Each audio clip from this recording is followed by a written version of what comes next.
ਮੇਰਾ ਨਾਮ ਪਲਬੀ ਹੈ। ਮੇਰਾ ਵਿਆਹ ਇੱਕ ਮੱਧ ਵਰਗੀ ਪਰਿਵਾਰ ਵਿੱਚ ਹੋਇਆ ਸੀ, ਜਿੱਥੇ ਮੇਰੇ ਪਤੀ ਤੋਂ ਇਲਾਵਾ ਮੇਰੀ ਸੱਸ ਸਹੁਰਾ, ਜੇਠ ਜਠਾਣੀ ਅਤੇ ਮੇਰੀ ਜਠਾਣੀ ਦੀ ਇੱਕ ਜਵਾਨ ਕੁੜੀ ਸੀ। ਮੇਰੇ ਸਹੁਰੇ ਘਰ ਵਿੱਚ ਕਿਸੇ ਚੀਜ਼ ਦੀ ਕੋਈ ਕਮੀ ਨਹੀਂ ਸੀ। ਵਿਆਹ ਤੋਂ ਬਾਅਦ ਜਦੋਂ ਮੈਂ ਆਪਣੇ ਸਹੁਰੇ ਘਰ ਆਈ ਤਾਂ ਮੈਂ ਬਹੁਤ ਖੁਸ਼ ਸੀ।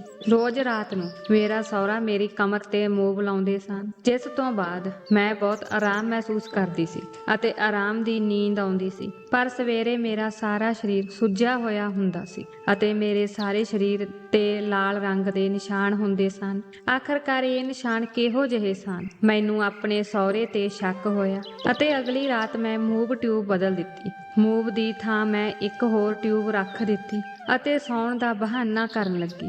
ਅਜੇ 15 ਮਿੰਟ ਹੀ ਲੰਘੇ ਸਨ ਕਿ ਮੇਰੇ ਸਹੁਰੇ ਨੇ ਕੁਝ ਅਜਿਹਾ ਕੀਤਾ ਜਿਸ ਨਾਲ ਮੈਨੂੰ ਗੁੱਸਾ ਆ ਗਿਆ। ਮੇਰੀ ਪੜ੍ਹਾਈ ਪੂਰੇ ਹੁੰਦੇ ਹੀ ਮੇਰੇ ਮਾਤਾ ਪਿਤਾ ਨੇ ਮੇਰਾ ਵਿਆਹ ਕਰਨ ਦਾ ਫੈਸਲਾ ਕਰ ਲਿਆ ਸੀ। ਮੇਰਾ ਵਿਆਹ ਮੇਰੇ ਪਿਤਾ ਜੀ ਨੇ ਆਪਣੇ ਦੋਸਤ ਦੇ ਲੜਕੇ ਨਾਲ ਕਰਵਾ ਦਿੱਤਾ ਸੀ। ਮੇਰੇ ਸਹੁਰਾ ਮੇਰੇ ਪਿਤਾ ਜੀ ਦੇ ਬਹੁਤ ਚੰਗੇ ਦੋਸਤ ਸਨ, ਪਰ ਉਹਨਾਂ ਦੀ ਦੋਸਤੀ ਬਚਪਨ ਤੋਂ ਹੀ ਸੀ। ਮੈਂ ਆਪਣੇ ਸਹੁਰੇ ਨੂੰ ਆਪਣੇ ਵਿਆਹ ਤੋਂ ਬਾਅਦ ਪਹਿਲੀ ਵਾਰ ਦੇਖਿਆ ਸੀ। ਮੇਰੇ ਸਹੁਰੇ ਅਤੇ ਮੇਰੇ ਪਿਤਾ ਜੀ ਦੀ ਦੋਸਤੀ ਉਹਨਾਂ ਦੇ ਵਿਆਹ ਤੋਂ ਬਾਅਦ ਸਿਰਫ ਨਾਮ ਦੀ ਹੀ ਰਹਿ ਗਈ ਸੀ ਅਤੇ ਉਹ ਕਦੇ ਕਤਾਈ ਇੱਕ ਦੂਜੇ ਨੂੰ ਮਿਲਦੇ ਸਨ। ਪਰ ਜਦੋਂ ਮੇਰੇ ਪਿਤਾ ਜੀ ਨੇ ਆਪਣੇ ਦੋਸਤ ਦੇ ਪੁੱਤਰ ਭਾਵ ਮੇਰੇ ਪਤੀ ਨੂੰ ਦੇਖਿਆ ਤਾਂ ਮੇਰੇ ਪਿਤਾ ਜੀ ਨੂੰ ਲੜਕਾ ਪਸੰਦ ਆ ਗਿਆ। ਮੇਰੇ ਪਿਤਾ ਜੀ ਨੇ ਤੁਰੰਤ ਮੇਰੇ ਸਹੁਰੇ ਨਾਲ ਉਹਨਾਂ ਦੇ ਲੜਕੇ ਦੇ ਰਿਸ਼ਤੇ ਬਾਰੇ ਗੱਲ ਕੀਤੀ ਅਤੇ ਮੇਰੇ ਸਹੁਰੇ ਨੇ ਕਿਹਾ ਕਿ ਮੈਂ ਆਪਣੇ ਪੁੱਤਰ ਲਈ ਰਿਸ਼ਤਾ ਲੱਭ ਰਿਹਾ ਹਾਂ। ਤਾਂ ਮੇਰੇ ਪਿਤਾ ਜੀ ਨੇ ਮੇਰੇ ਬਾਰੇ ਮੇਰੇ ਸਹੁਰੇ ਨੂੰ ਦੱਸਿਆ। ਜਦੋਂ ਮੁੰਡੇ ਵਾਲੇ ਮੈਨੂੰ ਦੇਖਣ ਸਾਡੇ ਘਰ ਆਏ ਤਾਂ ਉਹਨਾਂ ਨੇ ਮੈਨੂੰ ਦੇਖਦੇ ਹੀ ਪਸੰਦ ਕਰ ਲਿਆ। ਇਸ ਤਰ੍ਹਾਂ ਮੇਰਾ ਵਿਆਹ ਹੋ ਗਿਆ। ਮੇਰੇ ਸਹੁਰੇ ਅਤੇ ਪਿਤਾ ਜੀ ਦੀ ਪੁਰਾਣੀ ਦੋਸਤੀ ਮੁੜ ਪੱਕੀ ਹੋ ਗਈ ਅਤੇ ਇਸੇ ਤਰ੍ਹਾਂ ਮੈਂ ਵਿਦਾ ਹੋ ਕੇ ਆਪਣੇ ਸਹੁਰੇ ਘਰ ਆ ਗਈ। ਮੇਰੀ ਸੱਸ ਸਹੁਰੇ ਦਾ ਵਿਵਹਾਰ ਮੇਰੇ ਨਾਲ ਬਹੁਤ ਚੰਗਾ ਸੀ। ਮੇਰੀ ਜਠਾਣੀ ਵੀ ਮੇਰੇ ਨਾਲ ਭੈਣਾਂ ਵਾਂਗ ਰਹਿੰਦੀ ਸੀ। ਮੇਰੀ ਜਠਾਣੀ ਦੀ ਧੀ ਵੀ ਮੇਰੀ ਸਹੇਲੀ ਬਣ ਗਈ ਸੀ। ਮੈਂ ਆਪਣੇ ਸਹੁਰੇ ਘਰ ਬਹੁਤ ਜਲਦੀ ਐਡਜਸਟ ਹੋ ਗਈ ਸੀ ਅਤੇ ਉਹਨਾਂ ਦੇ ਵਿਵਹਾਰ ਨੂੰ ਸਮਝ ਗਈ ਸੀ। ਮੇਰੇ ਪਤੀ ਦਾ ਵਿਵਹਾਰ ਵੀ ਬਹੁਤ ਚੰਗਾ ਸੀ ਅਤੇ ਉਹ ਮੇਰਾ ਬਹੁਤ ਖਿਆਲ ਰੱਖਦੇ ਸਨ। ਉਹ ਬਹੁਤ ਚੰਗੇ ਇਨਸਾਨ ਸੀ। ਵਿਆਹ ਤੋਂ 4 ਮਹੀਨੇ ਬਾਅਦ ਮੇਰੇ ਪਤੀ ਨੂੰ ਕੰਮ ਲਈ ਦੂਜੇ ਸ਼ਹਿਰ ਜਾਣਾ ਪਿਆ। ਉਹਨਾਂ ਨੇ ਦੱਸਿਆ ਕਿ ਮੈਨੂੰ 1 ਮਹੀਨੇ ਦੀ ਛੁੱਟੀ ਮਿਲੀ ਹੋਈ ਹੈ, ਪਰ ਮੈਂ ਜ਼ੋਰ ਦੇ ਕੇ 1 ਹਫ਼ਤੇ ਦੀ ਹੋਰ ਵਧਾ ਦਿੱਤੀ ਸੀ। ਪਰ ਹੁਣ ਹੋਰ ਛੁੱਟੀਆਂ ਦੀ ਗੁੰਜਾਇਸ਼ ਨਹੀਂ ਸੀ। ਮੇਰੇ ਪਤੀ ਦੇ ਚਲੇ ਜਾਣ ਤੇ ਮੈਂ ਬਹੁਤ ਉਦਾਸ ਹੋ ਰਹੀ ਸੀ ਅਤੇ ਮੈਂ ਉਸ ਤੋਂ ਬਿਨਾਂ ਕਿਵੇਂ ਰਹਾਂਗੀ, ਇਹੀ ਸੋਚ ਕੇ ਮੈਨੂੰ ਰੋਣਾ ਆਉਂਦਾ ਸੀ ਅਤੇ ਮੈਂ ਬਹੁਤ ਪਰੇਸ਼ਾਨ ਹੋ ਜਾਂਦੀ ਸੀ। ਰੱਬ ਨੇ ਪਤੀ ਪਤਨੀ ਦਾ ਰਿਸ਼ਤਾ ਅਜਿਹਾ ਬਣਾਇਆ ਸੀ ਕਿ ਜੇਕਰ ਦੋਵੇਂ ਇੱਕ ਦੂਜੇ ਦੇ ਨਾਲ ਨਾ ਹੋਣ ਤਾਂ ਰਿਹਾ ਨਹੀਂ ਜਾਂਦਾ ਅਤੇ ਦੂਰੀ ਬਰਦਾਸ਼ਤ ਵੀ ਨਹੀਂ ਹੁੰਦੀ। ਅਜੇ ਤਾਂ ਮੇਰਾ ਨਵਾਂ ਵਿਆਹ ਹੋਇਆ ਸੀ। ਮੇਰੇ ਵਿਆਹ ਨੂੰ ਹਜੇ 4 ਮਹੀਨੇ ਹੀ ਹੋਏ ਸਨ। ਮੈਂ ਆਪਣੇ ਪਤੀ ਤੋਂ ਬਿਨਾਂ ਨਹੀਂ ਰਹਿ ਸਕਦੀ ਸੀ, ਪਰ ਉਹ ਦਿਨ ਜਲਦੀ ਹੀ ਆ ਗਿਆ ਸੀ ਜਦੋਂ ਮੇਰੇ ਪਤੀ ਦੇ ਜਾਣ ਦਾ ਸਮਾਂ ਆ ਗਿਆ ਅਤੇ ਮੇਰਾ ਪਤੀ ਕੰਮ ਲਈ 3 ਮਹੀਨਿਆਂ ਲਈ ਸ਼ਹਿਰ ਤੋਂ ਬਾਹਰ ਚਲੇ ਗਏ ਸੀ। ਉਸ ਦੇ ਜਾਣ ਤੋਂ ਬਾਅਦ ਮੈਂ ਸਾਰਾ ਦਿਨ ਉਦਾਸ ਰਹੀ ਅਤੇ ਕਿਸੇ ਨਾਲ ਵੀ ਗੱਲ ਨਹੀਂ ਕੀਤੀ। ਮੇਰੀ ਸੱਸ ਤੇ ਜਠਾਣੀ ਮੈਨੂੰ ਬਹੁਤ ਦਿਲਾਸਾ ਦਿੰਦੀਆਂ ਸਨ। ਮੇਰੀ ਜਠਾਣੀ ਦੀ ਧੀ ਵੀ ਹਮੇਸ਼ਾ ਮੈਨੂੰ ਹਸਾਉਣ ਦੀ ਕੋਸ਼ਿਸ਼ ਕਰਦੀ ਰਹਿੰਦੀ ਸੀ ਅਤੇ ਸਾਰੇ ਲੋਕ ਮੈਨੂੰ ਇਹੀ ਸਮਝਾਉਂਦੇ ਸੀ ਕਿ ਇਸ ਘਰ ਵਿੱਚ ਤੁਸੀਂ ਇਕੱਲੇ ਨਹੀਂ ਹੋ, ਅਸੀਂ ਤੁਹਾਡਾ ਸਹਾਰਾ ਹਾਂ। ਆਪਣੇ ਸਹੁਰਿਆਂ ਵੱਲੋਂ ਇੰਨਾ ਪਿਆਰ ਅਤੇ ਮੁਹੱਬਤ ਦੇਖ ਕੇ ਮੈਂ ਸ਼ਾਂਤ ਹੋ ਗਈ। ਮੇਰਾ ਪਤੀ ਵੀ ਮੈਨੂੰ ਰੋਜ਼ ਫੋਨ ਕਰਦਾ ਸੀ ਅਤੇ ਉਹ ਮੈਨੂੰ ਬਹੁਤ ਸਮਝਾਉਂਦੇ ਸੀ। ਹੌਲੀ ਮੈਂ ਨਾਰਮਲ ਹੋ ਗਈ ਸੀ। ਹੁਣ ਮੇਰੇ ਪਤੀ ਨੂੰ ਗਏ ਹੋਏ 15 ਦਿਨ ਬੀਤ ਚੁੱਕੇ ਸਨ, ਪਰ ਮੇਰੇ ਨਾਲ ਇੱਕ ਅਜੀਬ ਘਟਨਾ ਵਾਪਰਨ ਲੱਗੀ। ਕੁਝ ਅਜਿਹਾ ਹੋਣ ਲੱਗਾ ਜੋ ਮੇਰੀ ਸਮਝ ਤੋਂ ਬਾਹਰ ਸੀ ਕਿ ਆਖਰ ਇਹ ਮੇਰੇ ਨਾਲ ਕਿਉਂ ਹੋ ਰਿਹਾ ਹੈ। ਮੈਂ ਕਿਸੇ ਨੂੰ ਕੁਝ ਦੱਸ ਵੀ ਨਹੀਂ ਸਕਦੀ ਸੀ ਕਿਉਂਕਿ ਮੈਂ ਖੁਦ ਵੀ ਸਮਝ ਨਹੀਂ ਪਾ ਰਹੀ ਸੀ। ਅਸੀਂ ਰਾਤ ਨੂੰ ਚਾਹ ਪੀ ਕੇ ਸੌਂਦੇ ਸੀ। ਮੇਰੀ ਜਠਾਣੀ ਖੁਦ ਆਪਣੇ ਹੱਥਾਂ ਨਾਲ ਸਾਰਿਆਂ ਲਈ ਚਾਹ ਬਣਾ ਕੇ ਸਾਰਿਆਂ ਦੇ ਕਮਰਿਆਂ ਵਿੱਚ ਦੇ ਕੇ ਆਉਂਦੀ ਸੀ ਅਤੇ ਸਾਰੇ ਹਰ ਰੋਜ਼ ਦੀ ਤਰ੍ਹਾਂ ਚਾਹ ਪੀਂਦੇ ਸੀ। ਇੱਕ ਰਾਤ ਮੈਂ ਚਾਹ ਦਾ ਕੱਪ ਪੀ ਕੇ ਆਰਾਮ ਨਾਲ ਸੌਂ ਗਈ। ਠੰਡ ਬਹੁਤ ਹੋ ਗਈ ਸੀ ਅਤੇ ਚਾਹ ਮੈਨੂੰ ਵਿਆਹ ਤੋਂ ਪਹਿਲਾਂ ਹੀ ਬਹੁਤ ਪਸੰਦ ਸੀ। ਮੈਨੂੰ ਨੀਂਦ ਵੀ ਜਲਦੀ ਆ ਰਹੀ ਸੀ। ਮੈਂ ਚਾਹ ਪੀ ਕੇ ਸੌਂ ਗਈ। ਮੈਨੂੰ ਪਤਾ ਵੀ ਨਹੀਂ ਲੱਗਿਆ ਅਤੇ ਜਿਵੇਂ ਹੀ ਸਵੇਰੇ ਮੇਰੀ ਅੱਖ ਖੁੱਲੀ ਮੈਨੂੰ ਆਪਣੇ ਆਲੇ ਦੁਆਲੇ ਅਜੀਬ ਜਿਹੀ ਸਮੈਲ ਮਹਿਸੂਸ ਹੋ ਰਹੀ ਸੀ। ਜਦੋਂ ਮੇਰੀ ਹੌਲੀ-ਹੌਲੀ ਅੱਖ ਖੁੱਲੀ ਤਾਂ ਮੈਨੂੰ ਅਹਿਸਾਸ ਹੋਇਆ ਕਿ ਇਹ ਤਾਂ ਮੂਵ ਦੀ ਸਮੈਲ ਆ ਰਹੀ ਹੈ। ਮੈਂ ਚੰਗੀ ਤਰ੍ਹਾਂ ਅੱਖਾਂ ਖੋਲ੍ਹੀਆਂ ਅਤੇ ਆਲੇ ਦੁਆਲੇ ਦੇਖਿਆ ਤਾਂ ਉੱਥੇ ਕੁਝ ਵੀ ਨਹੀਂ ਸੀ। ਪਰ ਜਿਵੇਂ ਹੀ ਮੈਂ ਆਪਣੇ ਹੱਥਾਂ ਪੈਰਾਂ ਵੱਲ ਦੇਖਿਆ ਤਾਂ ਇਹ ਦੇਖ ਕੇ ਹੈਰਾਨ ਰਹਿ ਗਈ ਕਿ ਮੇਰੇ ਹੱਥਾਂ ਪੈਰਾਂ ਤੇ ਲਾਲ ਰੰਗ ਦੇ ਨਿਸ਼ਾਨ ਸਨ ਅਤੇ ਮੇਰੇ ਹੱਥ ਪੈਰ ਸੁੱਜੇ ਹੋਏ ਸਨ। ਮੈਂ ਆਪਣੇ ਹੱਥਾਂ ਪੈਰਾਂ ਨੂੰ ਬੜੇ ਧਿਆਨ ਨਾਲ ਦੇਖ ਰਹੀ ਸੀ। ਮੈਨੂੰ ਯਾਦ ਨਹੀਂ ਸੀ ਕਿ ਮੈਂ ਆਪਣੇ ਸੌਣ ਤੋਂ ਪਹਿਲਾਂ ਮੂਵ ਕਦੋਂ ਲਗਾਈ। ਮੇਰੇ ਸਰੀਰ ਤੇ ਬੁਰੀ ਤਰ੍ਹਾਂ ਦੇ ਲਾਲ ਨਿਸ਼ਾਨ ਸਨ। ਮੈਂ ਡਰ ਗਈ ਸੀ ਅਤੇ ਮੈਂ ਝੱਟ ਉੱਠ ਕੇ ਬੈਠ ਗਈ। ਪਤਾ ਨਹੀਂ ਇਹ ਸਭ ਕੁਝ ਕਿਵੇਂ ਹੋਇਆ। ਇਹ ਸੋਚ ਕੇ ਮੈਂ ਨਹਾਉਣ ਲਈ ਬਾਥਰੂਮ ਵਿੱਚ ਚਲੀ ਗਈ ਅਤੇ ਜਦੋਂ ਹੱਥਾਂ ਪੈਰਾਂ ਤੇ ਪਾਣੀ ਪਾਇਆ ਤਾਂ ਲਾਲ ਰੰਗ ਹੌਲੀ-ਹੌਲੀ ਉਤਰ ਗਿਆ। ਮੇਰੇ ਸਾਰੇ ਸਰੀਰ ਤੇ ਲਾਲ ਨਿਸ਼ਾਨ ਸਨ। ਮੇਰੇ ਉੱਪਰਲੇ ਸਾਹ ਉੱਪਰ ਅਤੇ ਹੇਠਲੇ ਸਾਹ ਹੇਠਾਂ ਰਹਿ ਗਏ। ਮੇਰੇ ਸਾਰੇ ਸਰੀਰ ਤੇ ਲਾਲ ਨਿਸ਼ਾਨ ਸਨ। ਮੈਂ ਆਪਣੇ ਆਪ ਤੋਂ ਬਹੁਤ ਡਰੀ ਹੋਈ ਸੀ। ਮੇਰੀਆਂ ਅੱਖਾਂ ਵਿੱਚ ਹੰਝੂ ਆਉਣ ਲੱਗੇ। ਮੇਰੇ ਲਈ ਇਹ ਸਭ ਬਹੁਤ ਅਜੀਬ ਸੀ ਕਿਉਂਕਿ ਇਸ ਤੋਂ ਪਹਿਲਾਂ ਮੇਰੇ ਨਾਲ ਅਜਿਹਾ ਕੁਝ ਨਹੀਂ ਹੋਇਆ ਸੀ। ਮੈਨੂੰ ਕੁਝ ਸਮਝ ਨਹੀਂ ਆ ਰਿਹਾ ਸੀ। ਮੈਂ ਕੀ ਕਰਾਂ? ਡਰ ਨੇ ਮੈਨੂੰ ਪੂਰੀ ਤਰ੍ਹਾਂ ਘੇਰ ਲਿਆ ਸੀ। ਜਦੋਂ ਮੈਂ ਇਸ਼ਨਾਨ ਕਰਕੇ ਬਾਥਰੂਮ ਤੋਂ ਬਾਹਰ ਆਈ ਤਾਂ ਮੇਰੇ ਸਰੀਰ ਤੋਂ ਲਾਲ ਰੰਗ ਦੇ ਨਿਸ਼ਾਨ ਗਾਇਬ ਹੋ ਗਏ ਸਨ, ਪਰ ਥੋੜੀ ਜਿਹੀ ਸੋਜ ਬਾਕੀ ਸੀ। ਮੇਰਾ ਸਰੀਰ ਕੰਬ ਰਿਹਾ ਸੀ ਅਤੇ ਮੈਂ ਬੈੱਡ ਤੇ ਆ ਕੇ ਲੇਟ ਗਈ। ਮੈਨੂੰ ਆਪਣੇ ਆਪ ਤੋਂ ਡਰ ਲੱਗ ਰਿਹਾ ਸੀ। ਮਨ ਵਿੱਚ ਅਜੀਬ ਖਿਆਲ ਆ ਰਹੇ ਸਨ ਕਿ ਆਖਰ ਇਹ ਲਾਲ ਰੰਗ ਦੇ ਨਿਸ਼ਾਨ ਮੇਰੇ ਸਰੀਰ ਤੇ ਕਿਸ ਨੇ ਲਾਏ ਸੀ। ਪਰ ਫਿਰ ਮੇਰੇ ਮਨ ਵਿੱਚ ਖਿਆਲ ਆਇਆ ਕਿ ਇਹ ਕੋਈ ਮਜ਼ਾਕ ਤਾਂ ਨਹੀਂ, ਜਾਂ ਅੱਧੀ ਰਾਤ ਨੂੰ ਕਿਸੇ ਕੀੜੇ ਨੇ ਤਾਂ ਨਹੀਂ ਮੈਨੂੰ ਕੱਟ ਲਿਆ। ਪਤਾ ਨਹੀਂ ਇਹ ਸਭ ਕੁਝ ਕੀ ਸੀ। ਇਹ ਮਜ਼ਾਕ ਮੇਰੀ ਜਠਾਣੀ ਦੀ ਬੇਟੀ ਮੀਨੂ ਨੇ ਤਾਂ ਨਹੀਂ ਕੀਤਾ। ਮੈਨੂੰ ਇਹ ਸੋਚ ਕੇ ਥੋੜੀ ਜਿਹੀ ਤਸੱਲੀ ਹੋਈ ਕਿ ਸ਼ਾਇਦ ਇਹ ਕੋਈ ਮਜ਼ਾਕ ਹੋ ਸਕਦਾ ਹੈ, ਕਿਉਂਕਿ ਮੈਨੂੰ ਆਪਣੇ ਸਰੀਰ ਤੇ ਕਿਸੇ ਕਿਸਮ ਦਾ ਦਰਦ ਜਾਂ ਤਕਲੀਫ ਮਹਿਸੂਸ ਨਹੀਂ ਹੋ ਰਹੀ ਸੀ। ਜਦੋਂ ਮੈਂ ਸਵੇਰੇ ਨਾਸ਼ਤਾ ਕਰਨ ਥੱਲੇ ਗਈ ਤਾਂ ਸਭ ਕੁਝ ਨਾਰਮਲ ਸੀ। ਨਾਸ਼ਤੇ ਦੀ ਮੇਜ਼ ਤੇ ਸਾਰੇ ਬੈਠੇ ਮੇਰਾ ਇੰਤਜ਼ਾਰ ਕਰ ਰਹੇ ਸਨ। ਮੇਰਾ ਉਦਾਸ ਚਿਹਰਾ ਦੇਖ ਕੇ ਮੇਰੀ ਸੱਸ ਨੇ ਮੈਨੂੰ ਪੁੱਛਿਆ, ਕੀ ਗੱਲ ਹੈ ਨੋ, ਤੁਸੀਂ ਉਦਾਸ ਲੱਗ ਰਹੇ ਹੋ? ਮੈਂ ਕਿਹਾ, ਨਹੀਂ ਮੰਮੀ, ਅਜੀ ਕੋਈ ਗੱਲ ਨਹੀਂ ਹੈ, ਮੈਂ ਉਦਾਸ ਨਹੀਂ ਹਾਂ, ਮੈਂ ਠੀਕ ਹਾਂ। ਪਰ ਉਹਨਾਂ ਸਾਰਿਆਂ ਦੇ ਚਿਹਰਿਆਂ ਨੂੰ ਦੇਖ ਕੇ ਅਜਿਹਾ ਨਹੀਂ ਲੱਗਦਾ ਸੀ ਕਿ ਉਹਨਾਂ ਵਿੱਚੋਂ ਕਿਸੇ ਨੇ ਮੇਰੇ ਨਾਲ ਮਜ਼ਾਕ ਕੀਤਾ ਹੋਵੇ। ਫਿਰ ਮੇਰੇ ਸਹੁਰੇ ਨੇ ਮੇਰੇ ਵੱਲ ਮੁਸਕਰਾ ਕੇ ਪੁੱਛਿਆ, ਨੋ ਕੋਈ ਗੱਲ ਹੈ, ਤੁਸੀਂ ਉਦਾਸ ਲੱਗ ਰਹੇ ਹੋ? ਮੈਂ ਕਿਹਾ, ਕੁਝ ਨਹੀਂ ਪਿਤਾ ਜੀ, ਬਸ ਰਿਤੇਸ਼ ਦੀ ਯਾਦ ਆ ਰਹੀ, ਸ਼ਾਇਦ ਇਸੇ ਕਰਕੇ ਮੈਂ ਉਦਾਸ ਹਾਂ। ਰਿਤੇਸ਼ ਮੇਰੇ ਪਤੀ ਦਾ ਨਾਮ ਸੀ। ਫਿਰ ਮੈਨੂੰ ਸਾਰਿਆਂ ਨੇ ਦਿਲਾਸਾ ਦਿੱਤਾ ਅਤੇ ਕਿਹਾ ਕਿ ਟੈਨਸ਼ਨ ਨਾ ਲਓ, ਹੌਲੀ-ਹੌਲੀ ਇਹ ਸਭ ਦੀ ਆਦਤ ਪੈ ਜਾਵੇਗੀ। ਮੈਂ ਸਾਰਿਆਂ ਨੂੰ ਇਹ ਸਵਾਲ ਪੁੱਛਣਾ ਚਾਹੁੰਦੀ ਸੀ ਕਿ ਮੇਰੇ ਹੱਥਾਂ ਪੈਰਾਂ ਤੇ ਇਹ ਲਾਲ ਨਿਸ਼ਾਨ ਕਿਸ ਨੇ ਲਾਏ ਸੀ। ਮੇਰੇ ਹੱਥਾਂ ਤੇ ਅਜੇ ਵੀ ਮਾਮੂਲੀ ਨਿਸ਼ਾਨ ਬਾਕੀ ਸਨ ਅਤੇ ਬਾਕੀ ਸਾਰੇ ਨਿਸ਼ਾਨ ਮੇਰੇ ਸਰੀਰ ਤੋਂ ਗਾਇਬ ਹੋ ਗਏ ਸਨ। ਮੈਂ ਉਹਨਾਂ ਨੂੰ ਕੁਝ ਪੁੱਛ ਵੀ ਨਹੀਂ ਸਕੀ, ਸਗੋਂ ਉਹੀ ਲੋਕ ਮੈਨੂੰ ਸਵਾਲ ਪੁੱਛਣ ਲੱਗੇ। ਮੇਰੇ ਹੱਥਾਂ ਤੇ ਨਿਸ਼ਾਨ ਦੇਖ ਕੇ ਮੇਰੀ ਜਠਾਣੀ ਦੀ ਧੀ ਮੈਨੂੰ ਪੁੱਛਣ ਲੱਗੀ, ਤੁਸੀਂ ਆਪਣੇ ਹੱਥਾਂ ਤੇ ਲਿਪਸਟਿਕ ਕਿਉਂ ਲਗਾਈ ਹੈ? ਅਜਿਹਾ ਲੱਗਦਾ ਹੈ ਕਿ ਸ਼ਾਇਦ ਤੁਹਾਡੇ ਤੋਂ ਲਿਪਸਟਿਕ ਠੀਕ ਤਰ੍ਹਾਂ ਨਹੀਂ ਲੱਗੀ ਹੋਵੇਗੀ, ਇਸੇ ਲਈ ਤੁਸੀਂ ਇਸ ਨੂੰ ਆਪਣੇ ਹੱਥਾਂ ਨਾਲ ਪੂੰਝਣ ਦੀ ਕੋਸ਼ਿਸ਼ ਕੀਤੀ ਤਾਂ ਇਹ ਤੁਹਾਡੇ ਹੱਥਾਂ ਤੇ ਲੱਗ ਗਈ। ਉਸ ਦੀ ਗੱਲ ਸੁਣ ਕੇ ਮੈਨੂੰ ਪੱਕਾ ਯਕੀਨ ਹੋ ਗਿਆ ਕਿ ਇਹ ਕੰਮ ਉਹਨਾਂ ਵਿੱਚੋਂ ਕਿਸੇ ਦਾ ਨਹੀਂ ਸੀ। ਮੀਨੂ ਦੀਆਂ ਗੱਲਾਂ ਸੁਣ ਕੇ ਮੈਂ ਮੁਸਕਰਾ ਦਿੱਤਾ। ਉਸ ਤੋਂ ਬਾਅਦ ਕੁਝ ਦਿਨ ਮੇਰੇ ਨਾਲ ਅਜਿਹਾ ਕੁਝ ਨਹੀਂ ਹੋਇਆ। ਫਿਰ ਮੇਰੀ ਸੱਸ ਦੀ ਤਬੀਅਤ ਖਰਾਬ ਰਹਿਣ ਲੱਗੀ ਅਤੇ ਸਾਰਿਆਂ ਦਾ ਧਿਆਨ ਉਸ ਵੱਲ ਸੀ। ਪਰ ਫਿਰ ਇੱਕ ਦਿਨ ਉਹੀ ਹੋਇਆ ਜਿਸ ਦਾ ਸਾਨੂੰ ਡਰ ਸੀ। ਮੇਰੀ ਸੱਸ ਦੀ ਤਬੀਅਤ ਠੀਕ ਨਹੀਂ ਹੋਈ ਸੀ ਅਤੇ ਕੁਝ ਹੀ ਸਮੇਂ ਵਿੱਚ ਉਹ ਇਸ ਦੁਨੀਆ ਤੋਂ ਚਲੀ ਗਈ ਸੀ। ਮੇਰੀ ਸੱਸ ਬਹੁਤ ਚੰਗੀ ਔਰਤ ਸੀ। ਉਸਨੇ ਕਦੇ ਵੀ ਮੇਰੇ ਨਾਲ ਦੁਰਵਿਹਾਰ ਨਹੀਂ ਕੀਤਾ ਸੀ ਅਤੇ ਨਾ ਹੀ ਉਸਨੇ ਕਦੇ ਆਪਣੀ ਵੱਡੀ ਨੂੰਹ ਨਾਲ ਦੁਰਵਿਹਾਰ ਕੀਤਾ ਸੀ। ਅਸੀਂ ਦੋਵੇਂ ਨੂੰਹਾਂ ਸਾਡੀ ਸੱਸ ਨੂੰ ਬਹੁਤ ਪਿਆਰ ਕਰਦੀਆਂ ਸਨ ਅਤੇ ਉਹ ਵੀ ਸਾਨੂੰ ਆਪਣੀਆਂ ਧੀਆਂ ਵਾਂਗ ਸਮਝਦੇ ਸੀ। ਮੇਰੀ ਸੱਸ ਦੀ ਕੋਈ ਧੀ ਨਹੀਂ ਸੀ, ਪਰ ਉਹ ਆਪਣੀਆਂ ਨੂੰਹਾਂ ਨੂੰ ਵੀ ਧੀ ਵਾਂਗ ਪਿਆਰ ਕਰਦੀ ਸੀ। ਪਰ ਸ਼ਾਇਦ ਉਸ ਦੀ ਜ਼ਿੰਦਗੀ ਇੰਨੀ ਹੀ ਲਿਖੀ ਹੋਈ ਸੀ। ਮੇਰੀ ਸੱਸ ਦੀ ਮੌਤ ਤੋਂ ਬਾਅਦ ਮੇਰੇ ਪਤੀ ਵੀ ਘਰ ਵਾਪਸ ਆਏ ਅਤੇ ਮੈਂ ਆਪਣੇ ਪਤੀ ਨੂੰ ਦਿਲਾਸਾ ਦਿੱਤਾ ਕਿਉਂਕਿ ਉਹ ਆਪਣੀ ਮਾਂ ਦੀ ਅਚਾਨਕ ਮੌਤ ਤੋਂ ਬਹੁਤ ਦੁਖੀ ਸਨ। ਪਰ ਉਹਨਾਂ ਨੇ ਤਾਂ ਆਪਣੇ ਕੰਮ ਤੇ ਇੱਕ ਨਾ ਇੱਕ ਦਿਨ ਵਾਪਸ ਜਾਣਾ ਸੀ। ਮੇਰੀ ਸੱਸ ਦੀ ਮੌਤ ਤੋਂ 10 ਦਿਨ ਬਾਅਦ ਮੇਰੇ ਪਤੀ ਵਾਪਸ ਚਲੇ ਗਏ। ਮੈਂ ਉਹ ਹਾਦਸਾ ਭੁੱਲ ਗਈ ਸੀ। ਜੋ ਮੇਰੇ ਨਾਲ ਪਹਿਲਾਂ ਵਾਪਰਿਆ ਸੀ। ਉਹ ਗੱਲ ਤਾਂ ਮੇਰੇ ਦਿਮਾਗ ਵਿੱਚੋਂ ਬਿਲਕੁਲ ਨਿਕਲ ਗਈ ਸੀ। ਮੇਰੀ ਸੱਸ ਦੀ ਮੌਤ ਤੋਂ ਬਾਅਦ ਘਰ ਵਿੱਚ ਨਿਰਾਸ਼ਾ ਦਾ ਮਾਹੌਲ ਬਣ ਗਿਆ ਸੀ। ਦਿਲ ਵਿੱਚ ਦੁੱਖ ਤਾਂ ਸੀ, ਪਰ ਛੱਡਣ ਵਾਲਿਆਂ ਨਾਲ ਸਭ ਕੁਝ ਨਹੀਂ ਰੁਕਦਾ। ਸਾਰੇ ਹੌਲੀ-ਹੌਲੀ ਆਪੋ ਆਪਣੇ ਕੰਮਾਂ ਤੇ ਜਾਣ ਲੱਗੇ। ਇੱਕ ਦਿਨ ਮੇਰੀ ਪਿੱਠ ਵਿੱਚ ਬਹੁਤ ਦਰਦ ਹੋ ਰਿਹਾ ਸੀ। ਮੇਰੇ ਸਹੁਰੇ ਨੇ ਮੇਰਾ ਚਿਹਰਾ ਦੇਖਿਆ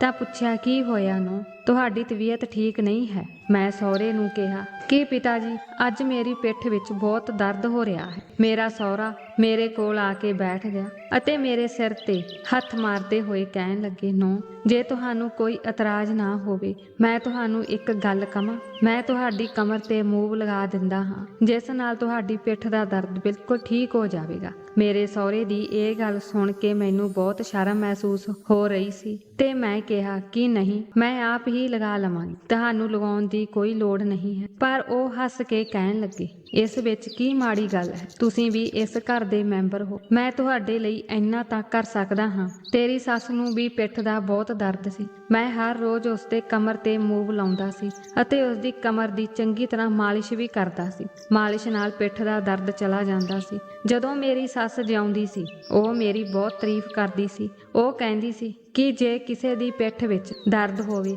ਤਾਂ ਉਹ ਤੁਹਾਡੇ ਤੋਂ ਮਾਲਿਸ਼ ਕਰਵਾ ਲਵੇ, ਉਸ ਦੀ ਪਿੱਠ ਦਾ ਦਰਦ ਝੱਟ ਹੀ ਦੂਰ ਹੋ ਜਾਵੇਗਾ। ਉਹ ਉਦਾਸ ਹੋ ਕੇ ਕਹਿਣ ਲੱਗੇ, ਪਰ ਜੇ ਤੁਸੀਂ ਮੈਨੂੰ ਅਜਨਬੀ ਸਮਝ ਰਹੇ ਹੋ ਤਾਂ ਠੀਕ ਹੈ। ਮੇਰਾ ਇਰਾਦਾ ਉਹਨਾਂ ਨੂੰ ਦੁਖੀ ਕਰਨਾ ਨਹੀਂ ਸੀ। ਆਖਰ ਮੈਂ ਝਿਜਕਦੇ ਹੋਏ ਮੰਨ ਗਈ। ਉਸ ਦਿਨ ਘਰ ਦੇ ਸਾਰੇ ਲੋਕ ਮੰਦਰ ਗਏ ਹੋਏ ਸਨ। ਘਰ ਵਿੱਚ ਮੈਂ ਅਤੇ ਮੇਰਾ ਸਹੁਰਾ ਹੀ ਮੌਜੂਦ ਸੀ। ਪਿੱਠ ਦੇ ਦਰਦ ਕਾਰਨ ਮੈਂ ਮੰਦਰ ਨਹੀਂ ਜਾ ਸਕੀ। ਮੈਂ ਲੇਟ ਗਈ ਅਤੇ ਮੇਰਾ ਸਹੁਰਾ ਆਪਣੇ ਕਮਰੇ ਵਿੱਚ ਗਿਆ ਅਤੇ ਕਮਰੇ ਵਿੱਚੋਂ ਮੂਵ ਲਿਆ ਕੇ ਮੇਰੀ ਕਮਰ ਤੇ ਲਗਾਉਣ ਲੱਗੇ।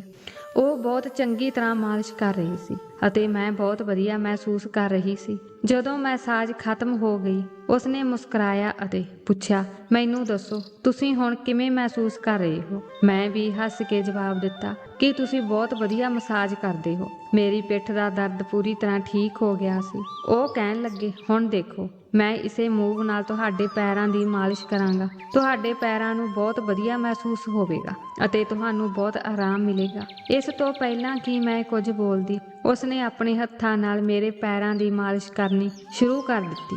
ਮੈਂ ਚੁੱਪ ਹੋ ਗਈ ਕਿਉਂਕਿ ਮੈਨੂੰ ਸ਼ਰਮ ਆ ਰਹੀ ਸੀ। ਉਸ ਮੂਵ ਦੀ ਮਹਿਕ ਬਹੁਤ ਤੇਜ਼ ਸੀ। ਮੇਰਾ ਸਹੁਰਾ ਮਾਲਿਸ਼ ਕਰਕੇ ਚਲਾ ਗਿਆ ਅਤੇ ਸਾਰੇ ਮੰਦਰ ਤੋਂ ਘਰ ਵਾਪਸ ਆ ਗਏ ਸਨ। ਮੈਂ ਬਹੁਤ ਰਾਹਤ ਮਹਿਸੂਸ ਕੀਤੀ। ਇਸ ਲਈ ਮੈਂ ਆਪਣੇ ਕਮਰੇ ਵਿੱਚ ਜਾ ਕੇ ਲੇਟ ਗਈ ਅਤੇ ਮੈਨੂੰ ਇੱਕ ਅਜੀਬ ਜਿਹਾ ਨਸ਼ਾ ਮਹਿਸੂਸ ਹੋ ਰਿਹਾ ਸੀ। ਮੈਂ ਇੰਨਾ ਆਰਾਮ ਅਤੇ ਸ਼ਾਂਤੀ ਮਹਿਸੂਸ ਕਰ ਰਹੀ ਸੀ ਕਿ ਮੈਨੂੰ ਨੀਂਦ ਆ ਗਈ ਅਤੇ ਮੈਨੂੰ ਪਤਾ ਹੀ ਨਹੀਂ ਲੱਗਿਆ ਕਿ ਮੈਂ ਕਦੋਂ ਗੂੜੀ ਨੀਂਦ ਵਿੱਚ ਸੌਂ ਗਈ। ਉਸ ਰਾਤ ਮੈਂ ਬਹੁਤ ਸ਼ਾਂਤੀ ਨਾਲ ਸੁੱਤੀ ਸੀ। ਜਦੋਂ ਮੇਰੀ ਅੱਖ ਖੁੱਲੀ ਤਾਂ ਮੈਨੂੰ ਅਹਿਸਾਸ ਹੋਇਆ ਮੇਰੇ ਕਮਰੇ ਵਿੱਚ ਕੋਈ ਹੈ। ਮੈਂ ਆਪਣੀਆਂ ਅੱਖਾਂ ਖੋਲ੍ਹਣ ਦੀ ਕੋਸ਼ਿਸ਼ ਕੀਤੀ, ਪਰ ਨੀਂਦ ਨੇ ਮੈਨੂੰ ਇਸ ਤਰ੍ਹਾਂ ਘੇਰ ਲਿਆ ਸੀ ਕਿ ਮੈਂ ਆਪਣੀਆਂ ਅੱਖਾਂ ਖੋਲ੍ਹ ਕੇ ਦੇਖ ਵੀ ਨਾ ਸਕੀ। ਪਰ ਜਦੋਂ ਸਵੇਰ ਹੋਈ ਤਾਂ ਮੈਂ ਫਿਰ ਬੁਰੀ ਤਰ੍ਹਾਂ ਡਰ ਗਈ। ਕਈ ਵਾਰ ਮੈਂ ਹੋਸ਼ ਵਿੱਚ ਆਉਣ ਦੀ ਕੋਸ਼ਿਸ਼ ਕੀਤੀ, ਪਰ ਫਿਰ ਉਹੀ ਹੋਇਆ ਜਿਸ ਨੇ ਮੈਨੂੰ ਫਿਰ ਡਰਾ ਦਿੱਤਾ। ਮੇਰੇ ਹੱਥਾਂ ਪੈਰਾਂ ਤੇ ਲਾਲ ਨਿਸ਼ਾਨ ਸਨ ਅਤੇ ਮੂਵ ਦੀ ਬਦਬੂ ਇਸ ਤਰ੍ਹਾਂ ਆ ਰਹੀ ਸੀ ਜਿਵੇਂ ਮਾਲਿਸ਼ ਰਾਤ ਨੂੰ ਨਹੀਂ, ਥੋੜੀ ਦੇਰ ਪਹਿਲਾਂ ਹੀ ਕੀਤੀ ਹੋਵੇ। ਪਰ ਮੈਨੂੰ ਚੰਗੀ ਤਰ੍ਹਾਂ ਯਾਦ ਸੀ ਕਿ ਮਾਲਿਸ਼ ਤਾਂ ਰਾਤ ਨੂੰ ਹੀ ਕੀਤੀ ਸੀ। ਫਿਰ ਕਮਰੇ ਵਿੱਚੋਂ ਇੰਨੀ ਤੇਜ਼ ਬਦਬੂ ਕਿੱਥੋਂ ਆ ਰਹੀ ਸੀ? ਮੈਨੂੰ ਯਾਦ ਆਇਆ ਅਤੇ ਜਦੋਂ ਮੈਂ ਬਾਥਰੂਮ ਵਿੱਚ ਗਈ ਅਤੇ ਆਪਣੇ ਪੂਰੇ ਸਰੀਰ ਨੂੰ ਦੇਖਿਆ ਤਾਂ ਮੇਰੇ ਸਾਰੇ ਸਰੀਰ ਤੇ ਲਾਲ ਰੰਗ ਦੇ ਨਿਸ਼ਾਨ ਸਨ। ਇੱਕ ਵਾਰ ਫਿਰ ਮੇਰੇ ਨਾਲ ਉਹੀ ਘਟਨਾ ਵਾਪਰੀ ਅਤੇ ਮੈਂ ਰੋਣ ਲੱਗ ਪਈ।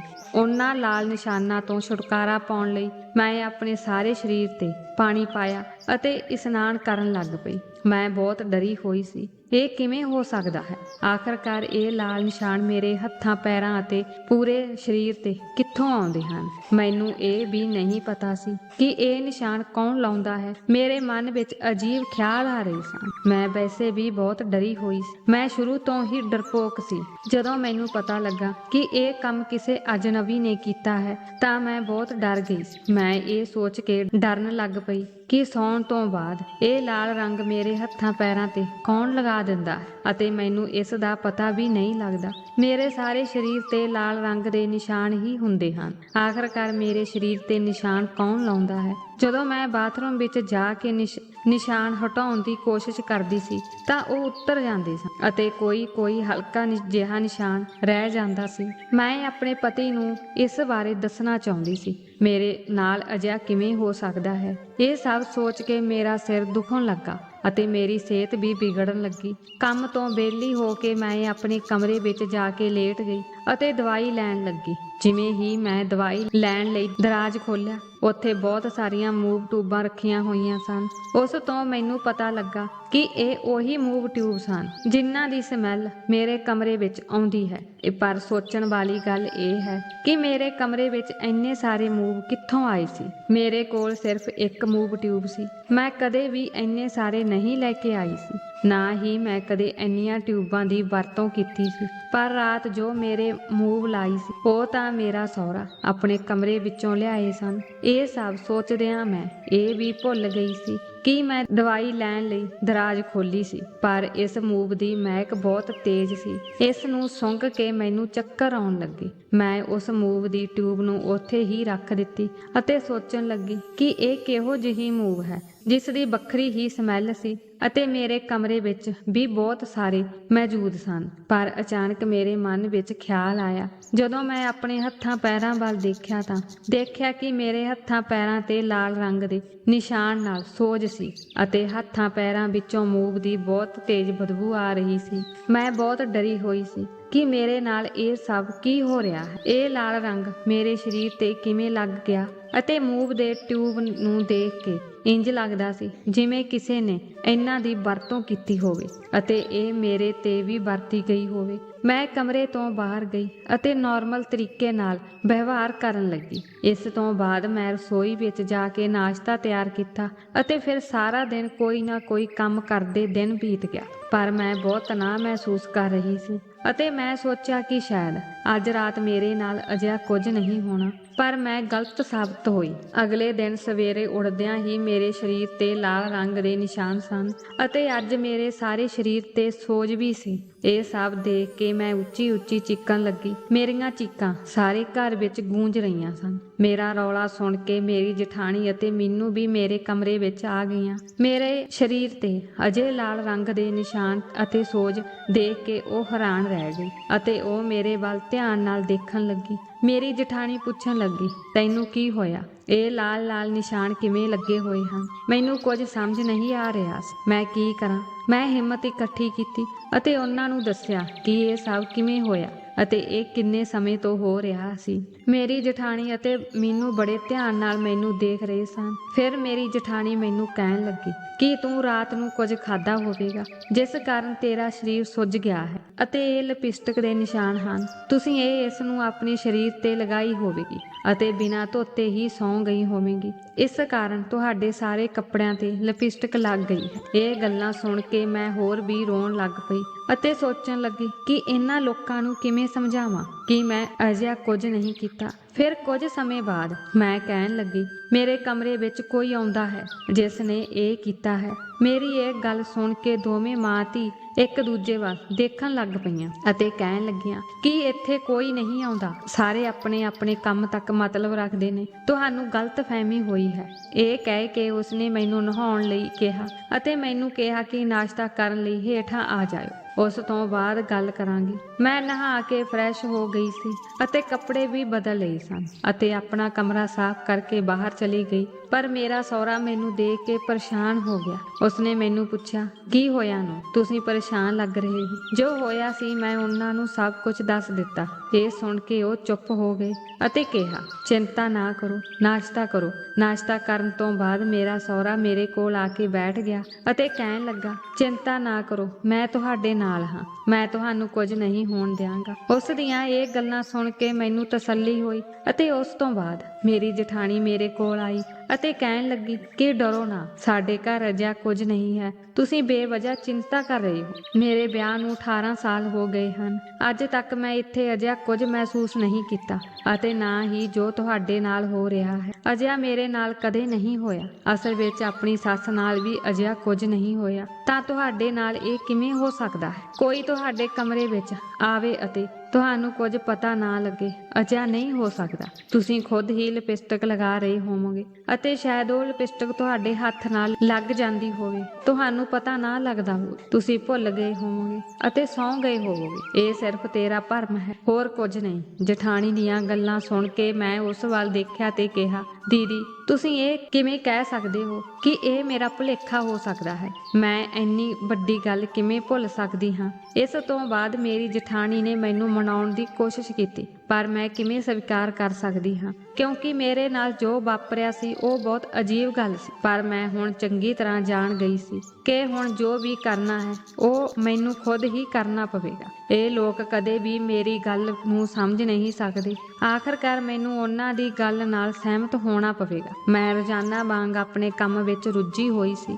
ਅਗਲੇ ਦਿਨ ਜਦੋਂ ਮੈਂ ਸਵੇਰੇ ਉੱਠੀ ਤਾਂ ਮੇਰੇ ਨਾਲ ਉਹੀ ਵਾਪਰਿਆ ਜੋ ਹੋ ਰਿਹਾ ਸੀ। ਮੇਰੇ ਸਰੀਰ ਤੇ ਲਾਲ ਰੰਗ ਦੇ ਨਿਸ਼ਾਨ ਸਨ ਅਤੇ ਮੇਰੇ ਕਮਰੇ ਚੋਂ ਮੂਵ ਦੀ ਸਮੈਲ ਆ ਰਹੀ ਸੀ। ਪਰ ਅੱਜ ਮੈਂ ਹੈਰਾਨ ਨਹੀਂ ਸੀ, ਸਗੋਂ ਮੈਨੂੰ ਬਹੁਤ ਗੁੱਸਾ ਆ ਰਿਹਾ ਸੀ। ਹੁਣ ਕਿਸੇ ਵੀ ਕੀਮਤ ਤੇ ਮੈਨੂੰ ਸੱਚਾਈ ਦਾ ਪਤਾ ਲਗਾਉਣਾ ਸੀ ਕਿ ਮੇਰੇ ਨਾਲ ਅਜਿਹਾ ਕਿਉਂ ਹੋ ਰਿਹਾ ਹੈ ਅਤੇ ਇਹ ਸਭ ਕੌਣ ਕਰ ਰਿਹਾ ਹੈ। ਕੌਣ ਮੈਨੂੰ ਬਾਰ-ਬਾਰ ਪਰੇਸ਼ਾਨ ਕਰਦਾ ਹੈ। ਮੈਂ ਇਸ ਬਾਰੇ ਸੋਚਿਆ ਅਤੇ ਫਿਰ ਡਰਾਅ ਖੋਲ੍ਹਿਆ ਜਿੱਥੇ ਉਹ ਮੂਵ ਟਿਊਬਾਂ ਅਜੇ ਵੀ ਮੌਜੂਦ ਸਨ। ਇੱਕ ਗੱਲ ਮੇਰੇ ਦਿਮਾਗ ਵਿੱਚ ਆਈ, ਇਹ ਮੂਵ ਉਹੀ ਤਾਂ ਨਹੀਂ ਹੈ ਜਿਸ ਕਾਰਨ ਮੈਂ ਬੇਹੋਸ਼ ਹੋ ਕੇ ਸੌਂ ਜਾਂਦੀ ਹਾਂ। ਇਹ ਮੂਵ ਵਿੱਚ ਕੁਝ ਗੜਬੜ ਹੈ। ਮੈਂ ਨਾ ਤਾਂ ਕੁਝ ਸੋਚ ਸਕਦੀ ਸੀ ਅਤੇ ਨਾ ਹੀ ਸਮਝ ਸਕਦੀ ਸੀ। ਪਰ ਹੁਣ ਭੇਤ ਖੁੱਲਣ ਵਾਲਾ ਸੀ। ਮੈਂ ਤੁਰੰਤ ਮੂਵ ਦੀਆਂ 2 ਟਿਊਬਾਂ ਮੰਗਵਾਈਆਂ ਅਤੇ ਉਹਨਾਂ ਨੂੰ ਮੇਰੇ ਕੋਲ ਮੌਜੂਦ ਟਿਊਬਾਂ ਨਾਲ ਮਿਲਾ ਕੇ ਦੇਖਿਆ। ਦੋਹਾਂ ਵਿੱਚ ਕਾਫੀ ਫਰਕ ਸੀ। ਬਾਜ਼ਾਰ ਤੋਂ ਖਰੀਦਿਆ ਮੂਵ ਕੁਝ ਹੋਰ ਸੀ ਅਤੇ ਮੇਰੇ ਕਮਰੇ ਵਿੱਚ ਰੱਖੀ ਮੂਵ ਕੁਝ ਹੋਰ ਸੀ।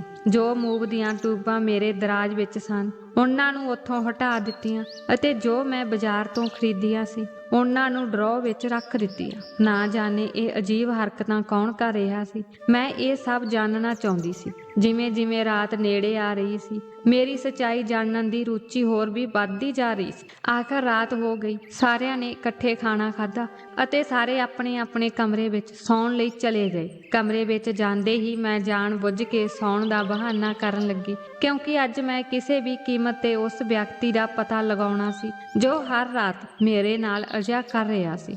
ਅੱਜ ਰਾਤ ਮੈਂ ਸੌਣਾ ਨਹੀਂ ਸੀ, ਸਗੋਂ ਜਾਗਦੇ ਰਹਿਣਾ ਸੀ ਅਤੇ ਸਾਰੀ ਸੱਚਾਈ ਦਾ ਪਤਾ ਲਗਾਉਣਾ ਸੀ।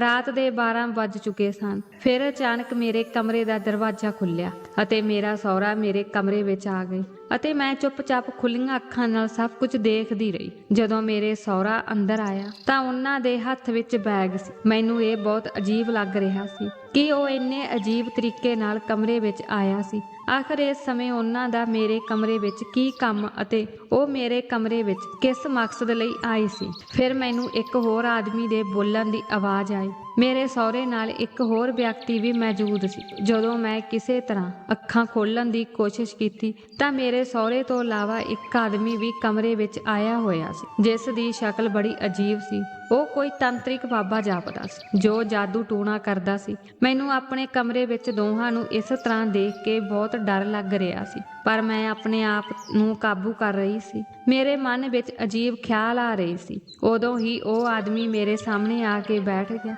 ਮੈਂ ਆਪਣੀ ਐਕਟਿੰਗ ਜਾਰੀ ਰੱਖੀ ਅਤੇ ਇਸ ਤਰ੍ਹਾਂ ਐਕਟਿੰਗ ਕਰ ਰਹੀ ਸੀ ਜਿਵੇਂ ਮੈਂ ਬਹੁਤ ਗੂੜੀ ਨੀਂਦ ਵਿੱਚ ਸੌਂ ਰਹੀ ਹਾਂ। ਮੇਰੀਆਂ ਅੱਖਾਂ ਬੰਦ ਸੀ ਅਤੇ ਉਸਨੇ ਮੇਰੇ ਸਹੁਰੇ ਨੂੰ ਕੁਝ ਕਿਹਾ ਅਤੇ ਮੇਰੇ ਸਹੁਰੇ ਨੇ ਉਸ ਦੀ ਗੱਲ ਮੰਨ ਲਈ ਅਤੇ ਮੇਰੇ ਕੋਲ ਆ ਕੇ ਬੈਠ ਗਏ। ਮੂਵ ਕੱਢ ਕੇ ਮੇਰੇ ਪੈਰਾਂ ਤੇ ਲਾਉਣ ਲੱਗੇ। ਸ਼ਾਇਦ ਉਹ ਉਹੀ ਮੂਵ ਲਾ ਰਹੇ ਸੀ ਜੋ ਮੈਂ ਰੱਖੀ ਸੀ। ਕੁਝ ਸਮੇਂ ਬਾਅਦ ਮੇਰਾ ਸਹੁਰਾ ਹੌਲੀ-ਹੌਲੀ ਮੇਰੇ ਸਾਰੇ ਸਰੀਰ ਤੇ ਮੂਵ ਮਾਲਣ ਲੱਗੇ। ਮੈਨੂੰ ਮੂਵ ਦੀ ਸਮੈਲ ਆ ਰਹੀ ਸੀ। ਇਹ ਸਭ ਕੁਝ ਮੈਂ ਮਹਿਸੂਸ ਕਰ ਰਹੀ ਸੀ। ਮੇਰਾ ਦਿਲ ਕਰਦਾ ਸੀ ਕਿ ਮੈਂ ਉੱਠ ਕੇ ਮੇਰੇ ਸਹੁਰੇ ਦੇ ਥੱਪੜ ਮਾਰਾਂ, ਕਿਉਂਕਿ ਉਹ ਮੇਰੀ ਸਾੜੀ ਦੇ ਅੰਦਰ ਹੱਥ ਪਾ ਕੇ ਮੇਰੇ ਸਾਰੇ ਸਰੀਰ ਤੇ ਮੂਵ ਮਲ ਰਿਹਾ ਸੀ। ਮੈਨੂੰ ਲੱਗਾ ਜਿਵੇਂ ਉੱਚੀ ਉੱਚੀ ਉੱਚੀ ਚੀਕਾਂ ਮਾਰ ਕੇ ਘਰ ਦੇ ਸਾਰੇ ਲੋਕਾਂ ਨੂੰ ਕਹਾਂ ਕਿ ਇਹ ਲੋਕ ਮੇਰੇ ਨਾਲ ਕੀ ਕਰ ਰਹੇ ਹਨ ਅਤੇ ਇਹ ਕਿਉਂ ਕਰ ਰਹੇ ਹਨ, ਪਰ ਮੈਂ ਫਿਲਹਾਲ ਅਜਿਹਾ ਕੁਝ ਨਹੀਂ ਕਰ ਸਕਦੀ ਸੀ। ਫਿਰ ਉਹ ਆਦਮੀ ਕਹਿਣ ਲੱਗਾ ਕਿ ਇਹ ਹੁਣ ਇਸ ਮੂਵ ਨਾਲ ਬੇਹੋਸ਼ ਹੋ ਗਈ ਹੈ,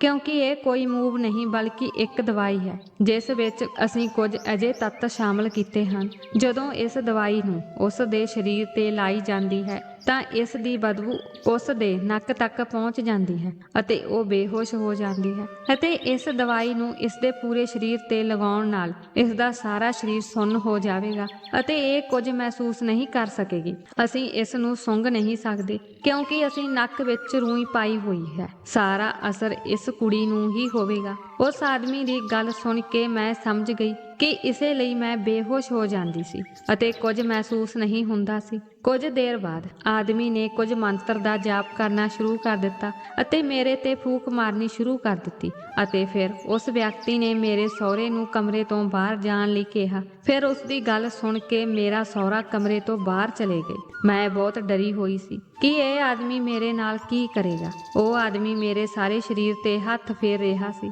ਮੈਂ ਨਾ ਚਾਹੁੰਦੇ ਹੋਏ ਵੀ ਲੇਟੀ ਰਹੀ। ਉਹ ਮੇਰੇ ਸਰੀਰ ਤੇ ਹੱਥ ਫੇਰ ਰਿਹਾ ਸੀ। ਪਤਾ ਨਹੀਂ ਉਹ ਕੀ ਕਰ ਰਿਹਾ ਸੀ। ਮੇਰੇ ਤਾਂ ਸਰੀਰ ਵਿੱਚੋਂ ਨਿਕਲ ਰਹੀ ਸੀ। ਮੇਰਾ ਦਿਲ ਜ਼ੋਰ-ਜ਼ੋਰ ਨਾਲ ਧੜਕ ਰਿਹਾ ਸੀ। ਜਦੋਂ ਉਹ ਆਦਮੀ ਮੇਰੇ ਸਰੀਰ ਤੇ ਕੁਝ ਲਗਾਉਣ ਲੱਗਾ, ਇਹ ਥੋੜਾ ਜਿਹਾ ਲਾਲ ਸੀ ਅਤੇ ਇਹ ਮੇਰੇ ਸਰੀਰ ਤੇ ਵੱਖ ਥਾਵਾਂ ਤੇ ਲਗਾ ਰਿਹਾ ਸੀ, ਅਤੇ ਇਹ ਸਭ ਕਰਨ ਤੋਂ ਬਾਅਦ ਉਸਨੇ ਮੇਰੇ ਸਹੁਰੇ ਨੂੰ ਕਮਰੇ ਵਿੱਚ ਬੁਲਾ ਲਿਆ। ਜਦੋਂ ਮੇਰਾ ਸਹੁਰਾ ਕਮਰੇ ਵਿੱਚ ਆਇਆ ਤਾਂ ਉਹ ਕਹਿਣ ਲੱਗਾ ਕਿ ਸਿਰਫ 2 ਦਿਨ ਬਾਕੀ ਹੈ, ਮੈਨੂੰ ਇੱਥੇ ਇਸ ਦੇ ਇਹੀ ਇਲਾਜ ਦੁਬਾਰਾ ਕਰਨਾ ਪਵੇਗਾ। ਇਸ ਤੋਂ ਬਾਅਦ ਤੇਰੀ ਨੂੰਹ ਤੈਨੂੰ ਪਿਆਰ ਕਰਨ ਲੱਗੇਗੀ। ਉਸ ਆਦਮੀ ਦੀਆਂ ਇਹ ਗੱਲਾਂ ਸੁਣ ਕੇ ਮੇਰਾ ਸਰੀਰ ਕੰਬਣ ਲੱਗਾ। ਮੈਨੂੰ ਲੱਗਾ ਜਿਵੇਂ ਮੇਰੀ ਜਾਨ ਨਿਕਲ ਰਹੀ ਹੋਵੇ। ਮੇਰਾ ਦਿਲ ਪੂਰੀ ਤਰ੍ਹਾਂ ਡਰਿਆ ਹੋਇਆ ਸੀ ਕਿ ਆਖਰ ਮੇਰਾ ਸਹੁਰਾ ਮੇਰੇ ਨਾਲ ਇਹ ਸਭ ਕਰਵਾ ਰਿਹਾ ਹੈ। ਇਹ ਸਭ ਸੁਣ ਕੇ ਮੇਰਾ ਸਹੁਰਾ ਉੱਚੀ ਉੱਚੀ ਹੱਸ ਰਿਹਾ ਸੀ ਅਤੇ ਕਹਿਣ ਲੱਗਾ ਕਿ ਮੈਂ ਤਾਂ ਬਸ ਇਹੀ ਚਾਹੁੰਦਾ ਹਾਂ ਕਿ ਮੇਰੀ ਨੂੰਹ ਮੇਰੇ ਬੇਟੇ ਨੂੰ ਛੱਡ ਕੇ ਮੈਨੂੰ ਪਿਆਰ ਕਰਨ ਲੱਗ ਜਾਵੇ। ਮੈਂ ਇਸ ਕੁੜੀ ਨੂੰ ਬਹੁਤ ਪਿਆਰ ਕਰਦਾ ਹਾਂ। ਇਹ ਕਹਿ ਕੇ ਉਹ ਮੇਰੇ ਕਮਰੇ ਤੋਂ ਬਾਹਰ ਚਲੇ ਗਏ,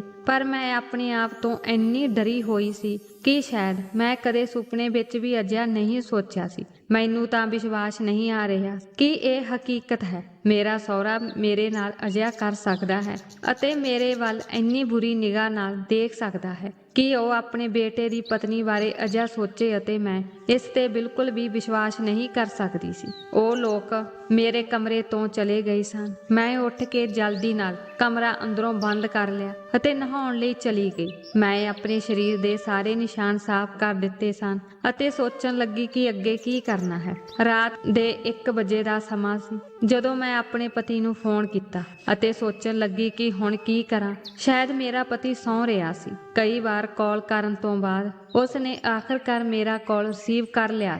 ਮੈਂ ਰੋਂਦੀ ਆਵਾਜ਼ ਵਿੱਚ ਆਪਣੇ ਪਤੀ ਨਾਲ ਗੱਲ ਕੀਤੀ। ਮੇਰੀ ਆਵਾਜ਼ ਸੁਣ ਕੇ ਉਹ ਡਰ ਗਿਆ ਅਤੇ ਮੇਰੇ ਤੋਂ ਰੋਣ ਦਾ ਕਾਰਨ ਪੁੱਛਿਆ। ਮੈਂ ਉਸ ਨੂੰ ਕਿਹਾ ਕਿ ਮੈਨੂੰ ਕੁਝ ਨਹੀਂ ਪਤਾ, ਮੈਨੂੰ ਨਹੀਂ ਪਤਾ। ਤੁਸੀਂ ਸਵੇਰੇ ਘਰ ਆ ਜਾਇਓ। ਜੇਕਰ ਤੁਸੀਂ ਘਰ ਨਹੀਂ ਆਏ ਤਾਂ ਮੈਂ ਇਹ ਘਰ ਛੱਡ ਕੇ ਚਲੀ ਜਾਵਾਂਗੀ। ਇਹ ਕਹਿ ਕੇ ਮੈਂ ਫੋਨ ਬੰਦ ਕਰ ਦਿੱਤਾ। ਜਦੋਂ ਅਗਲੀ ਸਵੇਰ ਹੋਈ ਤਾਂ ਮੈਂ ਆਪ ਹੀ ਕਮਰੇ ਤੋਂ ਬਾਹਰ ਆ ਗਈ। ਮੇਰੇ ਸਹੁਰਾ ਮੇਰੇ ਸਾਹਮਣੇ ਬੈਠੇ ਟੀਵੀ ਦੇਖ ਰਹੇ ਸਨ। ਮੈਨੂੰ ਆਉਂਦਾ ਦੇਖ ਕੇ ਉਸ ਦੇ ਚਿਹਰੇ ਤੇ ਇੱਕਦਮ ਮੁਸਕਰਾਹਟ ਆ ਗਈ। ਸਵੇਰੇ 9 ਵਜੇ ਮੇਰੇ ਪਤੀ ਘਰ ਆਏ ਅਤੇ ਮੈਨੂੰ ਪੁੱਛਿਆ ਕਿ ਕੀ ਹੋਇਆ, ਤੁਸੀਂ ਮੈਨੂੰ ਅਚਾਨਕ ਘਰ ਕਿਉਂ ਬੁਲਾਇਆ। ਉਸ ਸਮੇਂ ਘਰ ਵਿੱਚ ਸਾਰੇ ਮੌਜੂਦ ਸਨ। ਮੇਰਾ ਪਤੀ ਮੇਰੇ ਸਵਾਲ ਦਾ ਜਵਾਬ ਸੁਣਨ ਲਈ ਬੇਤਾਬ ਸੀ ਅਤੇ ਹਰ ਕੋਈ ਇਹ ਜਾਣਨ ਲਈ ਉਤਾਵਲਾ ਸੀ ਕਿ ਮੇਰਾ ਪਤੀ ਅਚਾਨਕ ਘਰ ਕਿਵੇਂ ਆ ਗਿਆ ਅਤੇ ਕੀ ਹੋਇਆ ਕਿ ਮੈਂ ਆਪਣੇ ਪਤੀ ਨੂੰ ਇੱਥੇ ਬੁਲਾਇਆ। ਮੈਨੂੰ ਸਮਝ ਨਹੀਂ ਆ ਰਹੀ ਸੀ ਕਿ ਆਪਣੇ ਸਹੁਰੇ ਬਾਰੇ ਸਭ ਨੂੰ ਕਿਵੇਂ ਦੱਸਾਂ, ਪਰ ਮੈਂ ਬੜੀ ਹਿੰਮਤ ਨਾਲ ਸਭ ਕੁਝ ਦੱਸ ਦਿੱਤਾ।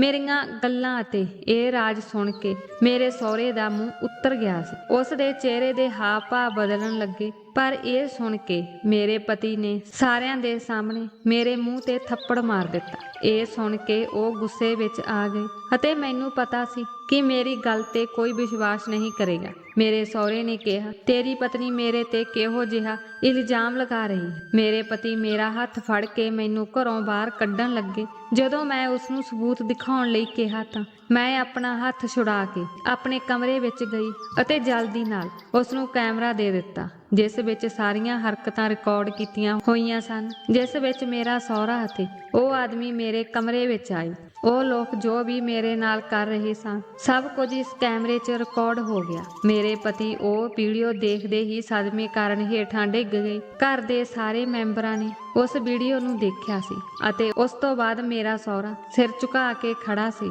ਮੇਰੇ ਸਹੁਰੇ ਨੇ ਮੇਰੇ ਅਤੇ ਮੇਰੇ ਪਤੀ ਦੇ ਪੈਰ ਫੜ ਲਏ ਅਤੇ ਮਾਫੀ ਮੰਗਣ ਲੱਗੇ ਅਤੇ ਉਸਨੇ ਕਿਹਾ, ਮੈਨੂੰ ਮਾਫ ਕਰ ਦਿਓ। ਮੈਂ ਆਪਣੀ ਨੂੰਹ ਦੀ ਸੁੰਦਰਤਾ ਦੇਖ ਕੇ ਮੋਹਿਤ ਹੋ ਗਿਆ ਸੀ। ਜਿਸ ਦਿਨ ਤੋਂ ਉਸਦਾ ਵਿਆਹ ਹੋਇਆ ਸੀ, ਮੈਨੂੰ ਇਹ ਬਹੁਤ ਪਸੰਦ ਆਈ ਸੀ। ਇਸ ਲਈ ਮੈਂ ਤਾਂਤਰਿਕ ਬਾਬੇ ਤੋਂ ਇਸ ਦੇ ਜਾਦੂ ਟੂਣਾ ਕਰਵਾ ਰਿਹਾ ਸੀ। ਇਸ ਸਮੇਂ ਜੋ ਵੀ ਹੋਇਆ ਉਹ ਚੰਗਾ ਨਹੀਂ ਸੀ। ਪਰਿਵਾਰ ਦੇ ਸਾਰੇ ਜੀਆਂ ਦੇ ਸਾਹਮਣੇ ਮੇਰੀ ਇੱਜ਼ਤ ਬਰਬਾਦ ਹੋ ਗਈ ਸੀ। ਇੱਕ ਪਾਸੇ ਮੇਰੇ ਪਤੀ ਦੀ ਪਤਨੀ ਸੀ ਅਤੇ ਦੂਜੇ ਪਾਸੇ ਉਸ ਦਾ ਪਿਤਾ ਸੀ। ਮੇਰਾ ਪਤੀ ਬੁਢਾਪੇ ਵਿੱਚ ਆਪਣੇ ਬੁੱਢੇ ਪਿਤਾ ਨੂੰ ਘਰੋਂ ਬਾਹਰ ਨਹੀਂ ਕੱਢ ਸਕਦੇ ਸੀ। ਇਸ ਲਈ ਉਹ ਮੈਨੂੰ ਆਪਣੇ ਨਾਲ ਕਿਸੇ ਹੋਰ ਸ਼ਹਿਰ ਲੈ ਗਏ ਜਿੱਥੇ ਉਹ ਕੰਮ ਕਰਦੇ ਸੀ। ਪਰ ਮੇਰੇ ਪਤੀ ਨੇ ਆਪਣੇ ਪਿਤਾ ਨਾਲੋਂ ਸਾਰੇ ਰਿਸ਼ਤੇ ਤੋੜ ਲਏ ਸਨ। ਇਹ ਸਭ ਕੁਝ ਦੇਖ ਕੇ ਮੇਰੀ ਜਠਾਣੀ ਨੇ ਵੀ ਵੱਖਰਾ ਘਰ ਲੈ ਲਿਆ। ਹੁਣ ਉਸ ਘਰ ਵਿੱਚ ਮੇਰਾ ਸਹੁਰਾ ਇਕੱਲਾ ਰਹਿ ਗਿਆ ਸੀ। ਮੇਰਾ ਸਹੁਰਾ ਹੁਣ ਪਛਤਾਉਣ ਤੋਂ ਇਲਾਵਾ ਕੁਝ ਨਹੀਂ ਕਰ ਸਕਦਾ ਸੀ ਅਤੇ ਉਹ ਪਛਤਾ ਰਹੇ ਸੀ